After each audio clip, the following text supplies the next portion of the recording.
Welcome to the Expanding Worlds podcast. I'm your host, Debra Caldow.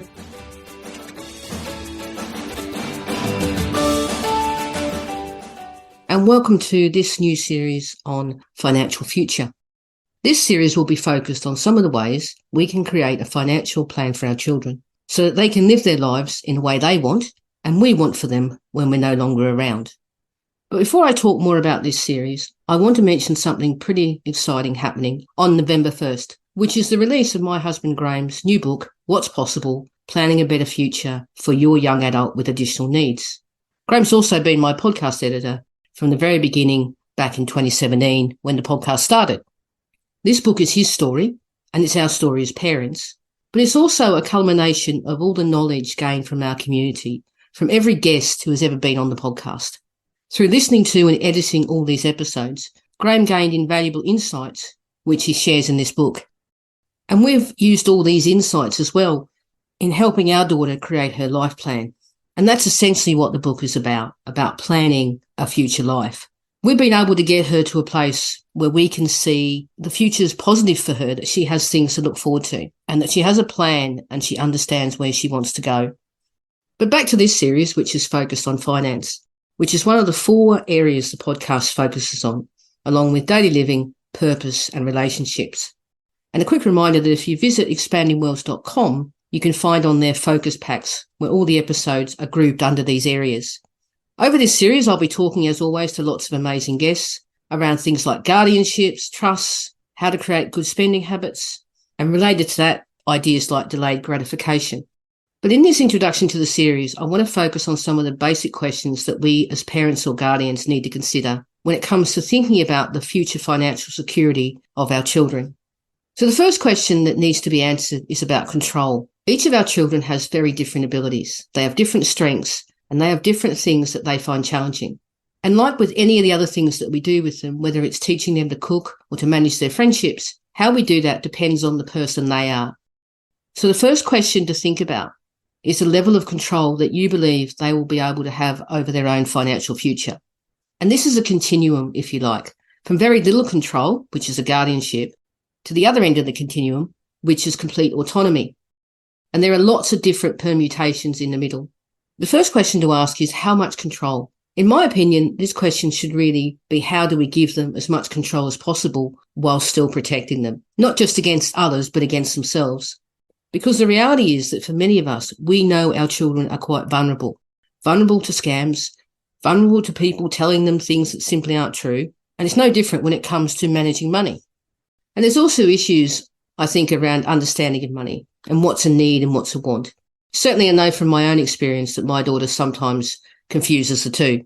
But saying that, this is something that she started to learn. And it's been about developing money habits. It's been about developing ways for her to see how she spends her money. And that's another topic that will be discussed in more depth in the series. So when thinking about how she's able to manage her money at the moment, we've had to look at how much control we want her to have over assets that we plan to leave her, and which will provide her with the financial security we want for her.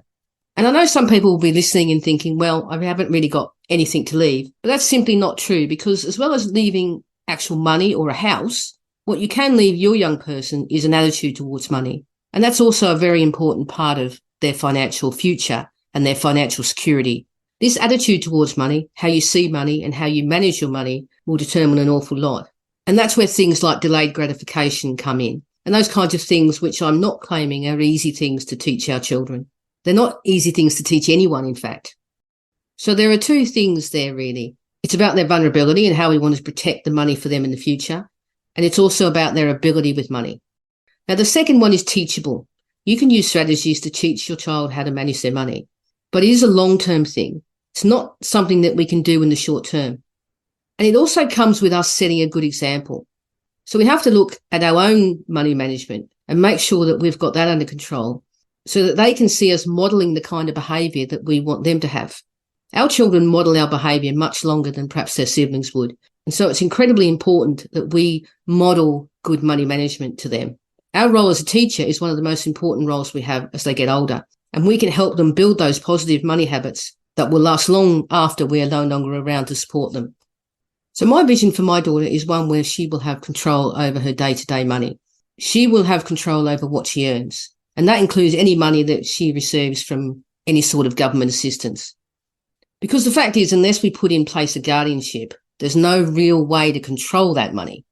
Well, what we can do is have a circle of control outside it. And that circle of control for us will be putting things into a trust, including a house for her to live, so that there's no opportunity for anyone to actually take that away from her. But in some ways, that's been the easy part. The next thing we had to think about is who was going to do this after we're no longer around? Who's going to look after her financial security? Because that's the big question, isn't it? What happens when I'm no longer around? And that sometimes can be even more of a challenge when it comes to money, because people don't like to talk about money. But we have to leave responsibility for managing what is in effect our daughter's financial security to someone else. So when you're thinking about someone who will, for example, be a trustee or even your child's guardian, there's a few questions to consider. Firstly, what's their attitude towards money? And also, what's their attitude towards your young person? Because all of us know our young person really well, but someone who comes after us, they may not have that same knowledge. They may not have that same understanding of our young person. So we need to be very clear about what we expect in terms of the way the money is to be used for the benefit of our young person. Now, your child may have siblings, so you might have already decided that they will be your child's trustee or guardian. This doesn't mean you shouldn't ask the same questions, and also so that your other children are aware of what is expected. I've talked before about the difference between caring and being a carer. I know my daughter well enough to know that if her sister tried to tell her what to do with her money, then it would not be terribly well received. But her sister will still play a very important role in her life, including in the managing of her money. But she won't be left to do that by herself, because that wouldn't be fair on either of them. We have chosen other people, including one person acting in their professional capacity, to be trustees. The reason for this is to ensure that there are people who know her well and people who don't. We know our children really well, but we also have our own biases, certain expectations of our children. I look at my own daughter and think about where she is now, and probably 10 years ago, I wouldn't have thought that was possible. She's constantly surprising me. And the more autonomy that she's been given, the more she embraces it. And you won't always get autonomy from your siblings, because your siblings, by their very nature, have that very close family connection. And there's a lot more going on. There's a lot more family dynamics. And it's about more than just managing money. So, for example, if a sibling is a trustee and the young person wants to do a certain thing, that sibling is going to want to protect that young person. Nothing wrong with that, of course.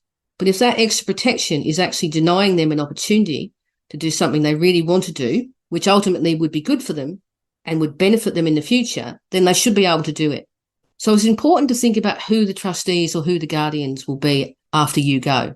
For me, I want my daughter to be as independent as possible. And that's not denying that she will always need some level of support.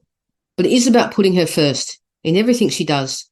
My need for her to be completely safe isn't necessarily very good for her. And that's the same across everything that I do with her, whether it's daily living, relationships, or even when she goes to work. We want to protect them, but we also have to know how to let them go.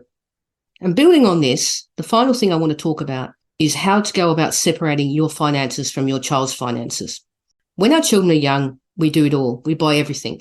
But there gets to a point where that no longer works, often because they no longer want us to do that for them. As I said, we have what we call a circle of control around our daughter's finances. But in order for her to expand her part of that circle over time, we have to give her more control over her money. We have to move from providing her with everything, giving her money to spend, to her deciding how the money that is rightfully hers is spent.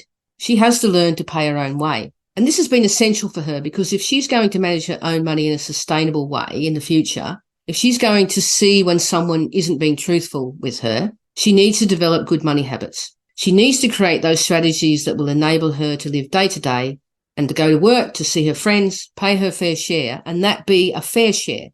She needs to make mistakes. She needs to run out of money. And she needs to do this while we're around, to provide that support, to pick her up when things don't go as they should. And like I said, it's the same as any other part of her life. And we're hoping that by giving her this autonomy, that she will become someone who is good with their money.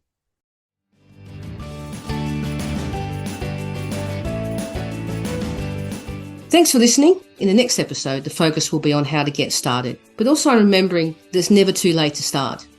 If you enjoyed this episode, then please feel free to leave a review wherever you listen. If you'd like to get in contact with me, then you can email me, Debra@expandingworlds.com, or you can find me online at Debra Caldow. I'd love to hear your thoughts on this topic, and if you have any suggestions, I'd love to hear those as well.